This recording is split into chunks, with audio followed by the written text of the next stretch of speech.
करत करत अभ्यास के जड़मति होत सुजान रसरी आवत जात ही सिल पर होत निशान। Hello guys, this side Savita here, star director इन्वेस्टीज नेटवर्क मार्केटिंग। और आज हम बात करने वाले हैं कॉन्फिडेंस और ओवर कॉन्फिडेंस के ऊपर। जी हाँ, यदि कोई बंदा ये बोले कि ये काम मैं कर सकता हूँ, यहाँ उसका आत्मविश्वास बोलता है कि हाँ वो ये काम कर सकता है। लेकिन जब वो बंदा ये बोले कि ये काम केवल मैं ही कर सकता हूँ, यहाँ उसका ओवर कॉन्फिडेंस बात कर रहा है। जैसे कि कोई बंदा ये बोले कि मैं दुनिया बदल सकता हूं। कैसे बदल लेगा भाई तू दुनिया? फिर उसको लगता है कि नहीं, मैंने कुछ ज्यादा बोल दिया, मैं तो देश बदल सकता हूं, मैं देश बदल दूंगा।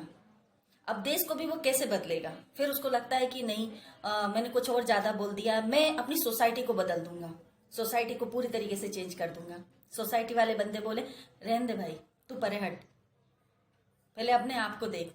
फिर उसको लगता है मैं अपना घर बदल दूंगा, घर के लोगों को चेंज कर दूंगा। घर के लोग भी भाई अपने आप को देख, तू अपने आप को चेंज कर। फिर उसको लगता है कि हाँ मुझे अपने आप को चेंज करना है। फिर वो व्यक्ति अपने आप में परिवर्तन करता है, अपने आप में बदलाव लाता है, जिसको देखकर घर वाले परिवर्तित होते हैं, घर वालों को देखकर सोसाइटी परिवर्तित होती है, सोसाइटी को देखकर देश बदलता है और देश को देखकर पूरी दुनिया बदलती है। लेकिन आरंभ कहाँ से हुआ? खुद के बदलाव से, खुद के परिवर्तन से। इंसान खुद की आदतों से बना होता है। यदि खुद को कोई परिभाषित करे कि मैं क्या हूं, तो हम अपनी आदत हैं, हमारी आदतें ही हमें परिभाषित करती है। किसी भी व्यक्ति की आदतें ही उसको परिभाषित करती हैं।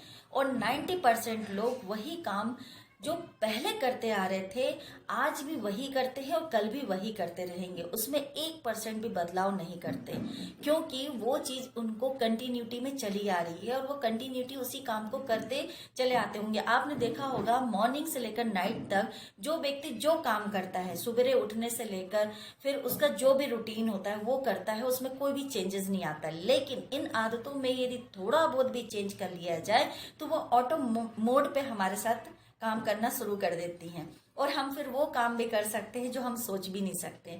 जी हाँ, कई बार हमने देखा है कि हम आंखों देखी चीजें भी, आंखों से देख के भी चीजें नहीं करते और कानों से सुन के भी चीजें नहीं करते। लेकिन हमारे दिमाग से यदि डिसीजन ले लिया किसी भी काम को करने का, तो ये डिसीजन लेना हमारे लिए महत्वपूर्ण है। हमारी आदतों में यदि हमने डिसीजन ले लिया कि मुझे आज से और अभी से ये काम करना है, तो वो एकमात्र डिसीजन ही हमारा ऐसा होता है जो हमें काम को करने की प्रेरणा देता है। और ये डिसीजन आता कहाँ से है? ये हमारे विल पावर से आता है। और विल पावर हमारा कहाँ से बिल्ट होता है? जब हमारे अंदर एक पॉजिटिव ईगो आता है, जब हमारी बात में कुछ दम होती है, जब हमें ऐसा लगता है कि नहीं ये काम लोग बोलते हैं मैं नहीं कर सकता हूँ, मैं नहीं कर सकता हूँ, और फिर हमको लगता है कि नहीं ये काम मुझे करना चाहिए, तो वो चीज के चलते आपके अंदर वो एक पॉजिटिव ईगो ने आपको वो बात दी, आपके विल पावर को आपने जगाया और विल पावर से आपने डिसीजन लिया। ना तो वो देख के चीजें आई आपके बीच में और ना ही वो कानों से सुन के आई, वो आपका एकमात्र डिसीजन ही था जिसको करने के लिए आपने उसको सोचा और फिर जाके आपने वो काम किया। तो यहाँ पर जो हम काम करते हैं वो काम हमारा कंटिन्यूटी में होना जरूरी है, हमारा रेगुलर होना जरूरी है, तभी चल के वो काम आगे हम कर पाएंगे और ऑटो मोड पे कर पाएंगे। तो यहाँ पर मैं एक बात और बोलना चाहती हूँ आप लोगों के साथ, कहीं से सुना है, मुझे काफी अच्छा लगा है कि समा बुझने पे आई तो महफिल में रंग आया, समा बुझने पर आई तो महफिल में रंग आया, उम्र ढलने पर आई तो जीवन जीने का ढंग आया।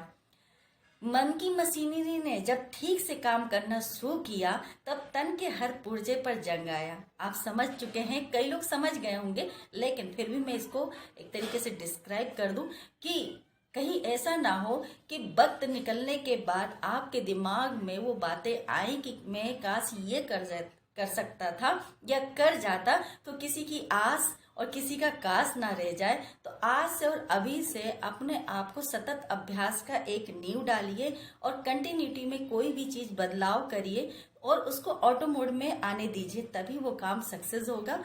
Wish you well.